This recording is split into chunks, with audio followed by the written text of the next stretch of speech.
Hello, New York. All right, so welcome to staking, the pros and cons. So we're going to hit on a few different kinds of staking, a little bit of staking versus staking. Depending on where you are within crypto, staking might mean you're just trying to plunk down your assets and make some, sweet yield, or that you're actually becoming a validator on a network. So we're going to try to kind of cover the gamut today. So I want to start with Greg. We talked a little bit yesterday, and we're going to kind of try to go over liquid staking, and let's just start there kind of as a waypoint, how staking works, and why don't you kind of walk us through that a bit? Sure. So traditional staking, for those of you who don't know, there's native tokens on all these L1s, and the way that they secure their network is you stake the local token, the native token to that network, and you earn an inflation reward, typically between 5 to 10%, AVAX being one of the best places to stake your token. I think it's closer to 10%.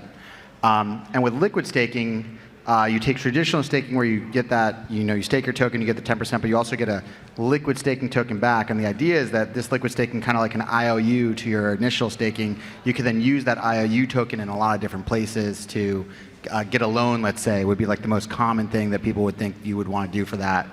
Or do like DeFi 2.0 stuff. And so liquid staking offers this new realm of what can I do on top of staking. It's a very interesting new way to look at staking as a platform for doing more.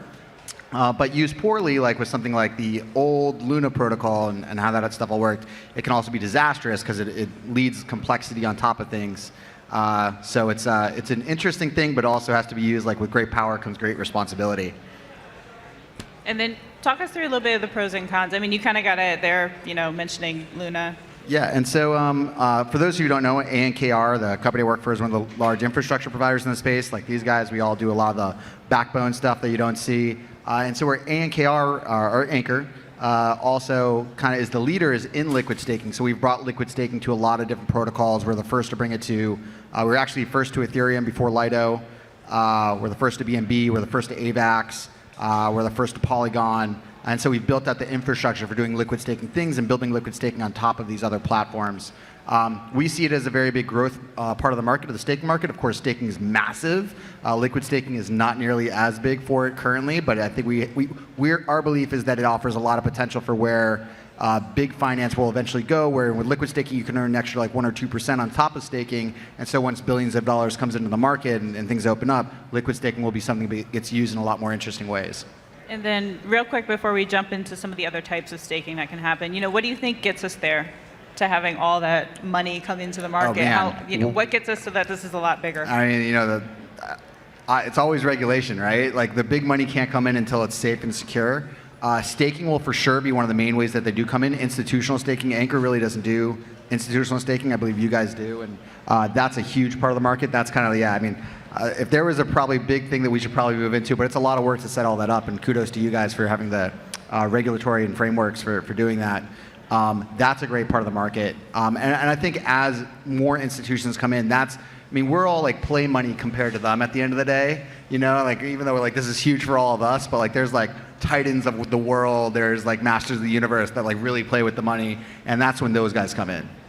Okay, so that's a nice segue for institutions. So Parker, Victor, I think we're gonna jump over to you guys. So talk to us a little bit about these other types of staking, like what it is to be a validator and what you're looking for in protocols. I don't know which one of you wants to get started. Yeah, so I work for Figment. We're a primary provider.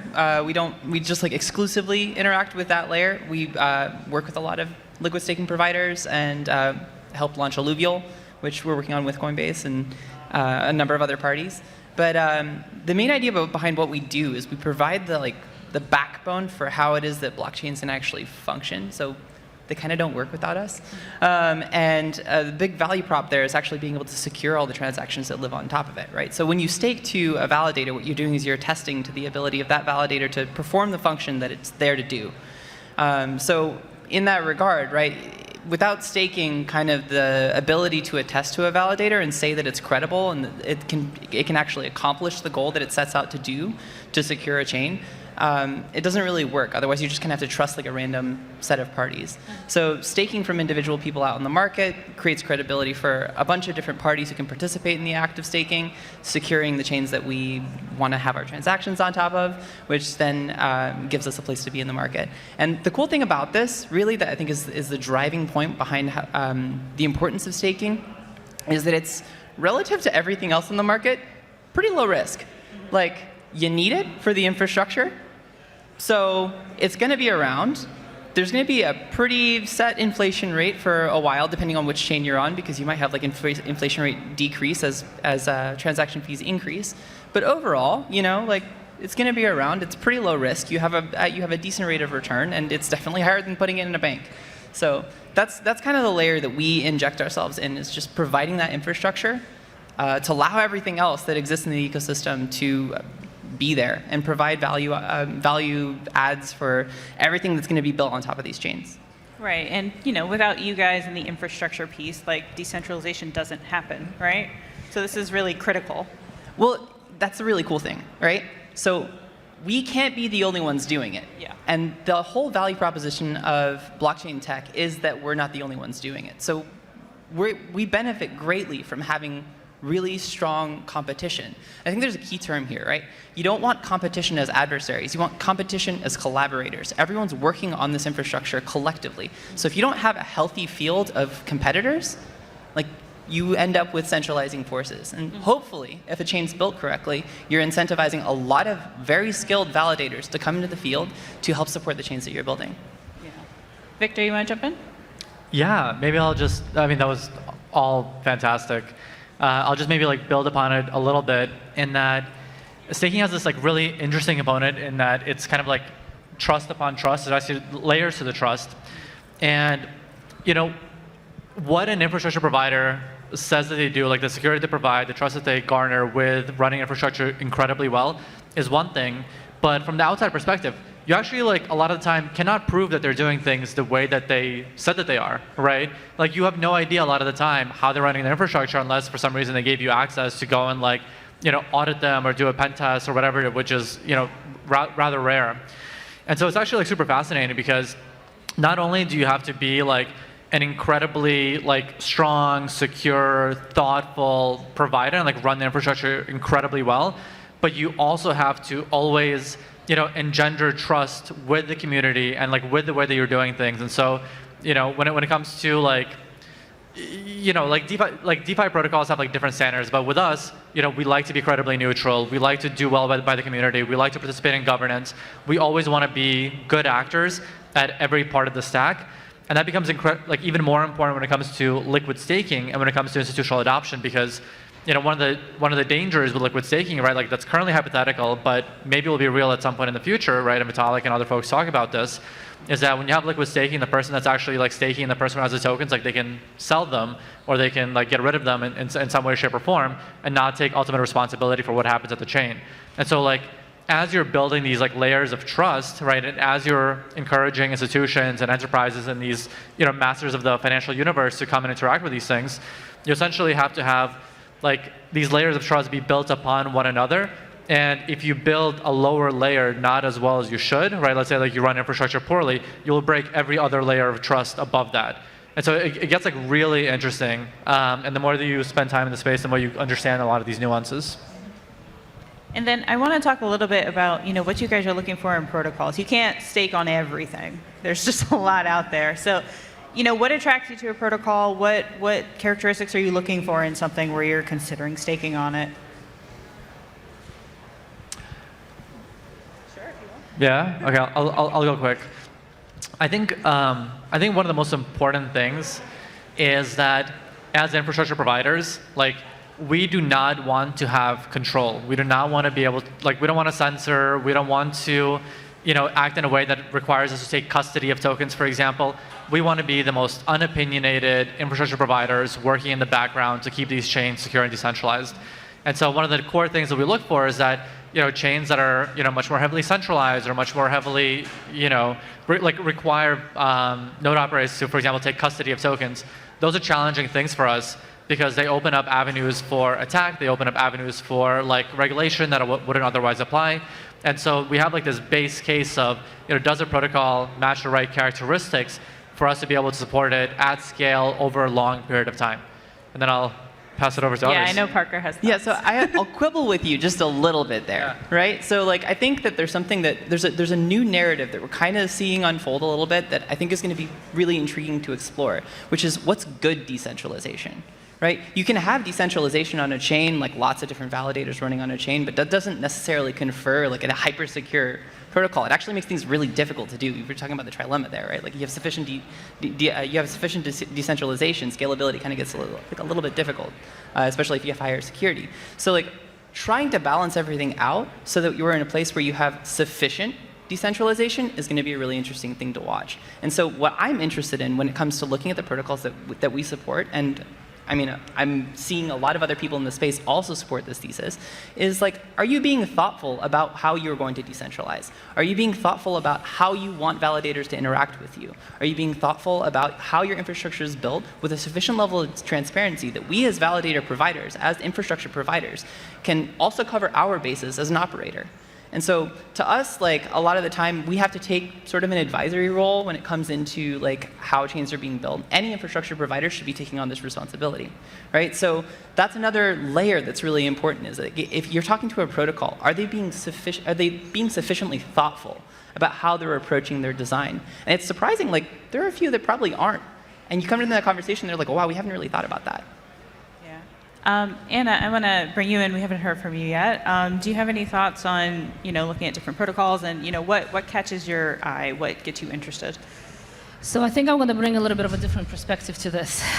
So basically, we all know that L1s and chains are all very critical infrastructure, right? It's an operating system of the future. We have an economic policy and monetary policy built into that. And staking is really equivalent to government bonds. Why do we compare them to government bonds? Because they're low risk. Why they're low risk? So you trust government, right? United States government, even though the money is not backed by gold, but what is it backed by? It's backed by taxes. What do we know? That death and taxes are inevitable, right? So it's always going to be there. Now, when you talk about chains, what is behind it, right? So we have fees, right? And those fees are here to stay. The chain is live. The fees are there. The validators will be collecting fees. Now, when you look at this, when you look into the future, basically, when you have economic policy built in, you have millions of users staking, you have billions and trillions of dollars in staking. So a question kind of comes up, well, who is to say that there's not going to be a new sovereign entity, right? So Elon Musk is building on Mars. Do you think we want to take our broken government systems there? Probably not. So maybe this is the future government system, but it may not be, it's not going to be typical government.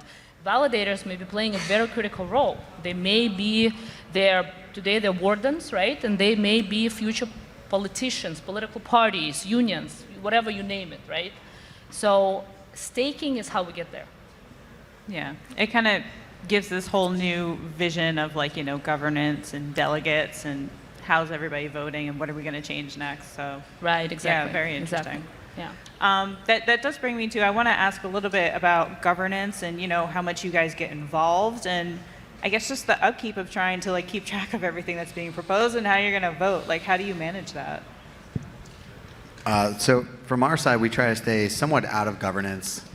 We let the protocol themselves and their community deal with that. We're there mostly to be a shepherd to the community. We focus on trying to set up. I think we're the only one on stage that has our own protocol and our own token. And so we're working on making ourselves a good community with our own DAO and setting up our own governance for our community and people in the ANKR community. And so that's its own challenge, right? Especially as an infrastructure company and for the future of Web3 and future of Web3 infrastructure. We've tried to take a hands-off approach to everyone else's community while we figure our stuff out. That's fair. Parker, Victor, you guys have thoughts? Yeah. So we have a whole governance team at Figment. We focus pretty heavily on governance. We're highly participatory, mostly in the Cosmos ecosystem because that's where we have the most impact and the most relationships. But it's pretty crucial for validators to have a place in governance, at least in a context building role. Voting is obviously crucial. There are times where large validator providers are the pivotal vote that actually allows a lot of proposals to go through. And so we have to be thoughtful about whether or not we're actually voting on the right things and putting in the right consideration because it can seem very coercive sometimes in some of those environments. But I think it's really important for, at least on the validator level, us to be involved in governance in a strong advisory capacity, as well as participatory at the level of just being very like just being able to be a part of it. Because otherwise, a lot of this stuff doesn't move forward. You know, a lot of different upgrades on chains don't move forward without governance going through. And it also gives us a level of visibility to make sure that like the things that are going through and that are being added to the stack make sense in the first place. There's been a lot of things recently that we've had to engage with where we're like, oh yeah, that's being proposed to like Cosmos Hub. Okay, well that part doesn't make sense. Okay, the initial vote was 100%, or not 100%, but like very high percentage yes. Okay, it's going to flip in the opposite direction because enough nuance opened up on the market. And it's parties like us who actually are responsible for raising that, because we also have the level of expertise necessary to have that level of discernment and sufficient credible neutrality to be able to actually assess it from a direction that is, you know, actually taking into consideration what it is we're contributing to and its longevity. Yeah, Victor, I know you've compared this kind of to being like the watchtower. I think I heard, maybe it was your ETH Denver talk where you said you tend not to be a ton of fun at parties and weddings because you have to do so much research. I don't remember saying that.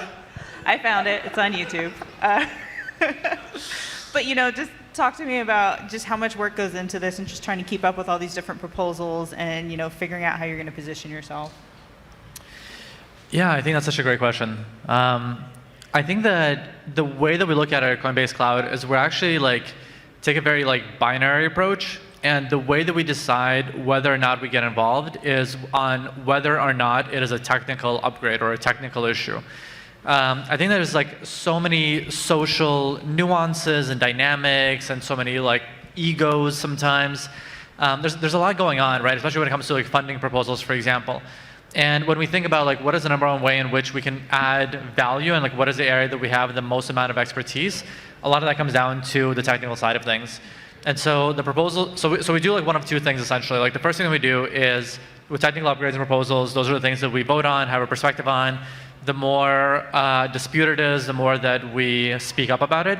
But the second thing that we do is we take a very intentional approach around proposing and passing governance proposals that we think like make a strong technical difference on that protocol ecosystem. And so as an example, one of the things that we worked on is the first decentralized protocol merger, and that was between Keep Network and NewsCypher. And that was one of those things where the technologies were super similar, the communities were super similar, and they were essentially going to build all the same things and compete with each other. And so you say like, okay, is this something that we would normally get involved in? No, but like the technical component of it and like the merging of the roadmaps and the merging of the strategies and the skill sets and the validator sets, well, node operator sets, made sense for us to do so. And so it's a little bit of a fine line, and you know, because of that, we don't participate in a lot of the other governance proposals, but we do that with a lot of intention because we want to stick to the things that we know really well. Yeah, that makes sense. So I want to talk to all of you. I guess, you know, what do you think is next? Like, we're in this bear market now. You know, the people who are devs are going to be head down working on things, or so the saying goes. What do you want to see them come out and build that's going to, you know, make your jobs easier, more interesting? You know, what are you hoping to see on the other end of this market cycle? I want the devs to do something. Like, but what? We keep asking. Make token go up. We've invested heavily in the last 6 months in both our sidechain infrastructure and also our gaming infrastructure. That's where we see the biggest growth for, you know, whatever this bear market looks like. It's where we saw it coming anyways. And so we built out the sidechain infrastructure for BNB chain from scratch for them. We're also a key sidechain infrastructure partner for Polygon and for Avalanche for their subnets. So we just launched an app chain as a service thing. I think we're first to market with that we can do on any of those chains. We see all these dApps that get created, whether they're games or large enterprises that want to come into the space, they're going to want some version of their own blockchains, their own validators, their own node networks on top of the other, you know, infrastructure. So that's where we've invested most of our, I'd say, our 2022, as well as like helping game companies that are Web 2 games move into Web 3 with an SDK that plugs into Unity and Unreal, which also gives them their own validators and staking options. So that's where we're at for staking 2022. I guess we can keep I'm going. going to do a shameless plug. So we're building a decentralized fiat gateway. Okay, it's never been done before. It's a very interesting problem to solve because we have a fintech on one side and DeFi on the other side. So, and talking about governance, talking about DAOs and decentralization, it's going to be very interesting because I do believe at the end of the day, we do need to bring more people in. It has to be cheaper, it has to be faster, it has to be more native, right? So I think that's the next interesting problem to solve. How do we solve that, really? Because as you can see with all the centralized entities that are out there, it's not really working well. So we definitely need better solutions for that. So we're at Metal trying to solve that. And then real quick, so what exactly does this fiat gateway do? So basically, it's a bank rail integrated into a smart contract. Okay. So this is just bringing fiat money into Yeah. the ecosystem. Okay. Yeah, Cool. exactly. All right. I'm coming back to you because I want to know what you want the devs to build. But Parker, what do you hope people are building right now that's going to make this whole space more interesting to you? More interesting to me is a very different question than more interesting to Figment. Okay. No, I'm just kidding. I mean, you can answer for both. Yeah, no, that's true. No, what I'm really interested in, honestly, is seeing a level of professionalism continue to evolve in the development of chains. That sounds like a really strange value proposition, but honestly, I want to see these teams continue to treat this as if it's a real industry. Build a set of standards around that so that people like us and other providers across the space can contribute to the projects that they're building in a meaningful and professional way. Because I think up until recently, probably until this last cycle, kind of some of the credibility broader outside of crypto itself wasn't really there. So as long as people continue to work on building these things in a way that makes them feel professional, and something that is worth being a part of and has a level of professionalism in its engagement, then we're headed in the right direction from there. Now, on the actual things that are being built, like asking the questions for the technologies that are being built, recognizing that you can't always fix broken things, right? Sometimes it's really useful to move into an iterative space, recognize that evolving forward, and I'm not pointing anything in particular out, evolving forward and starting from scratch is sometimes a good decision. Right? And so there's a few spaces that'll allow that to exist. And if you build spaces that allow for high iteration with considerations of past trade-offs for systems, then you're moving in the right direction. And I think we're seeing a lot of people who, even in this bear market, even at the early part of this bear market, and we'll continue to see throughout this bear market, are going to continue to work on that problem. I think the most important thing you can do as a chain is increase optionality. Increase optionality with a decreased trade-off, wherever possible. So anyone who's working in that direction is probably heading in the direction of something that's useful for the market. And I don't think there's anything wrong with specialization either. So.